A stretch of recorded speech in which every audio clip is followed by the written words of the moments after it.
Hello, I'm Alisa Stovall, consultant with the Indiana IEP Resource Center here at the 2017 Research to Practice Conference.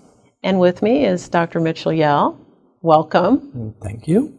We're going to take a few minutes to talk about what you've been up to recently.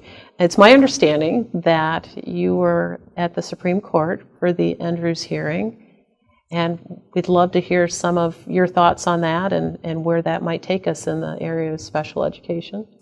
Well, yes, I was at the oral arguments in the Andrew F. v. Douglas County School District case, which is the second free appropriate public education case heard by the Supreme Court. The first was Board of Education v. Rowley in 1982.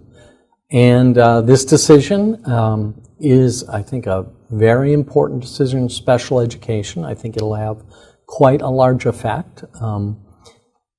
There are opinions that some people believe it'll have a great effect. Some people don't think it'll have that much effect. I'm kind of leaning toward the great effect because I think what this decision essentially does is it elevates the standard of educational benefit, and it's going to require that school districts confer special education, or they provide special education and related services, confer benefit that allows the student to progress in light of his or her circumstances. And I think that's going to be a very, very important ruling because courts and hearing officers in FAPE cases now have a higher standard for school districts to provide a FAPE. And I think what it essentially means for school district administrators, special ed teachers, is you really have to be very concerned about the IEP, that goals are measurable, that progress is monitored, and if a child is not progressing, that changes be made, and that the IEP be implemented as written.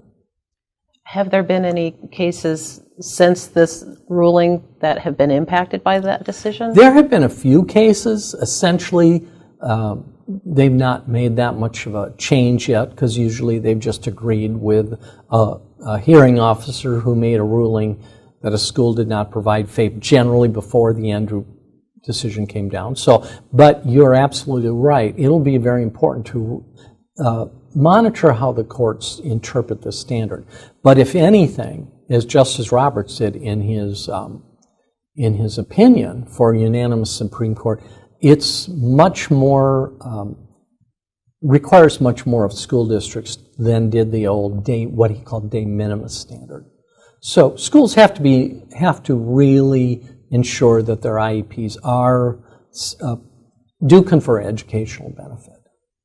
So this means, as educators in our schools, we're going to really have to look seriously at how we serve students and what we're providing, how we measure the growth of the students, and be held to doing what we say we were going to do. That's it exactly. That's it exactly. I don't believe that there's going to be that much of a change for us. The change comes in that we're just now going to be required to really pay attention to those things that sometimes we don't pay attention to, like writing measurable goals and actually measuring them and making changes based on those goals, on that monitoring.